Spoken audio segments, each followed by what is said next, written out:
ओम काली करालवना विनिष्कांता शिवासिनी चित्त खंडांगरा नरमाला विभूषिणा द्विचर्म परिधाना सुष्कमंसासी भोजवा बोधिविस्तार बोधना विहालनो भीषणा विभग्नारक्त नाना नादभूत विमुखा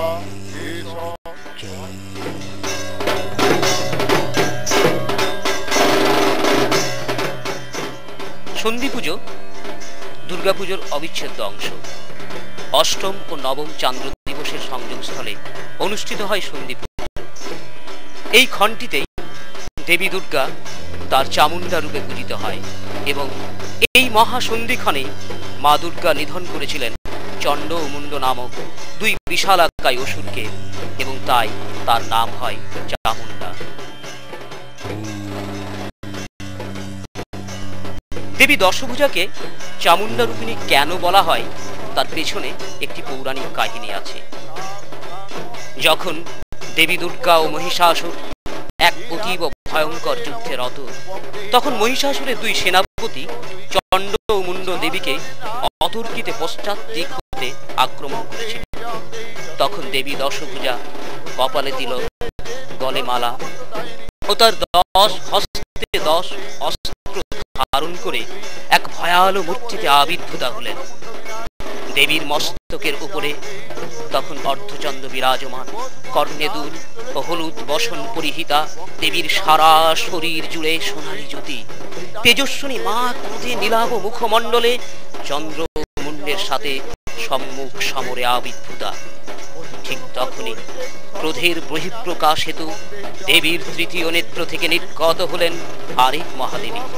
হস্তে তার ঢাল ও বাঁকানো তলোয়ার, বিশালাকায় মুখমণ্ডল, রক্তাক্ত জিহ্বা ও রক্তবর্ণ নেত্রে দেবী মা চামুণ্ডা চণ্ড মুণ্ডের সাথে নিত্যের ভয়াল ছন্দে যুদ্ধে অবতীর্ণ। শক্তিরূপিণী মা চামুণ্ডা তার অসীম শক্তি দিয়ে নিধন করলেন চন্দ্র মুণ্ড নামক অশুভ শক্তির এই দুই প্রতীককে।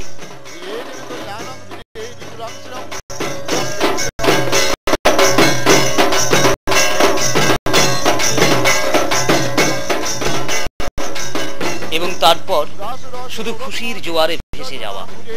স্বর্গ, মর্ত্য ও পাতাল থেকে অশুভ শক্তি আজ বিতাড়িত। শান্তির এই বাতাবরণ এনে দিয়েছেন আমাদের শান্তিদায়িনী মা। তাই আজ এই আনন্দক্ষণে নাচছে মন, নাচছে শরীর। এই খুশির ছোঁয়া শিহরণ জাগাচ্ছে সবার হৃদয়ে।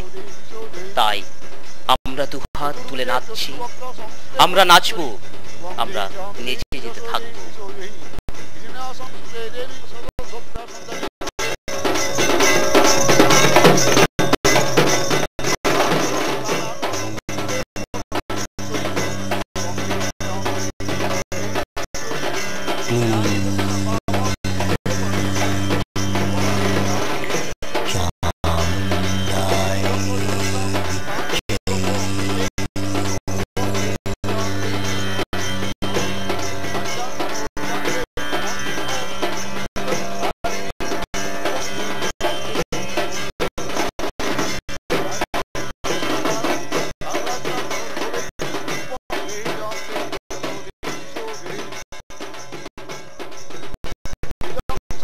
বিজয়ের এই উৎসব পালিত হচ্ছে চতুর্দিকে।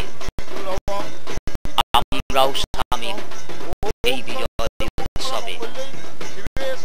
ভয় ও আতঙ্ক কাটিয়ে